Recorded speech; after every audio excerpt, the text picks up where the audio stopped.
저는 근래에도 사무실에서 평소 쳐는 서류를 검토하고 있었습니다. 그때 한 통의 전화가 걸려왔습니다. 전화를 받자 수화기 너머로 떨리는 목소리가 들렸습니다. 아들은 말했습니다. 아버지가 돌아가셨는데 보험회사가 보험금을 주지 않는다고. 짧은 말이었지만 그 안에는 당황과 억울함이 함께 담겨 있었습니다. 며칠 뒤 아들이 직접 제 사무실로 찾아왔습니다. 제 앞에 놓인 봉투 안에는 여러 장의 서류가 들어 있었습니다. 경찰 자료와 구급 기록, 그리고 검시 관련 문서들이었습니다. 처음에는 각각 따로 보이던 내용들이 조금씩 하나의 흐름으로 이어지기 시작했습니다. 이후 보험회사와도 통화를 했습니다. 보험회사는 과다 출혈이 있었다는 사실 자체는 인정하고 있었습니다. 하지만 그 출혈이 왜 생겼는지는 분명하지 않다고 했습니다. 이 사건의 쟁점은 사망 사실 그 자체가 아니었습니다. 핵심은 과다 출혈이 왜 발생했는지 바로 그 원인이었습니다.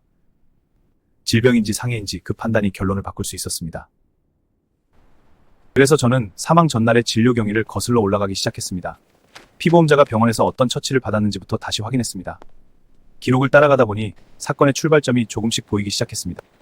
피보험자는 몸 상태가 악화되어 먼저 응급실에 내원한 상태였습니다. 이후 신장내과 진료로 이어졌고 혈액투색센터로 연결되었습니다. 문제는 그 과정에서 이루어진 처치가 이후 상황과 연결될 수 있다는 점이었습니다.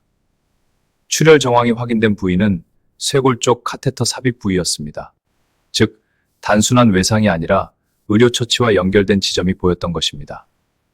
저는 그 부위를 중심으로 다시 전체 기록을 정리해 보기로 했습니다.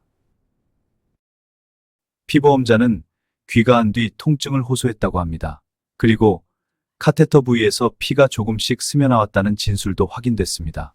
피보험자는 스스로 붕대를 감았다가 풀고 다시 조이는 일을 반복했다고 했습니다. 그 행동은 단순한 불편함이 아니라 출혈이 계속 이어졌다는 신호일 수 있었습니다. 이 대목에서 저는 사건의 방향이 달라질 수 있다고 느꼈습니다. 저는 여기서 하나의 가능성을 떠올렸습니다. 응고가 충분하지 않은 상태에서 카테터 부위가 다시 열렸다면 어떨까 하는 점이었습니다. 그래서 진료 기록을 처음부터 다시 읽기 시작했습니다. 그 과정에서 같은 날 반복된 약제 투여 정황이 눈에 들어왔습니다. 저는 그 부분이 출혈 가능성과 연결되는 핵심이라고 판단했습니다. 하지만 제 추론만으로 결론을 내릴 수는 없었습니다. 그래서 확보한 자료들을 정리해 의료자문을 의뢰했습니다.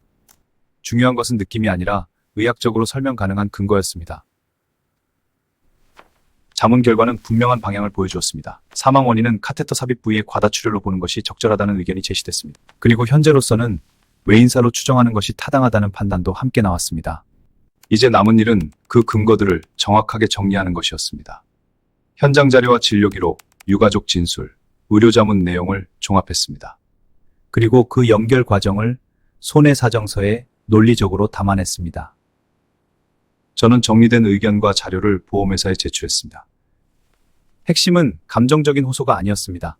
자료가 어떻게 이어지고 왜 그런 결론에 이르는지를 설명하는 일이었습니다.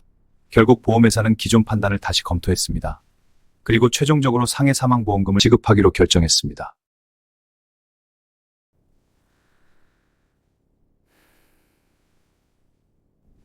유가족에게는 결과도 중요했지만 그 결과에 이르는 설명 역시 중요했습니다.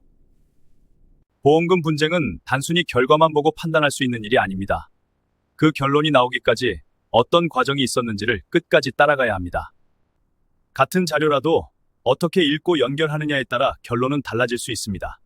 사안별 판단은 사실관계와 자료에 따라 달라질 수 있습니다. 그래서 더더욱 정확한 검토와 설명이 필요합니다.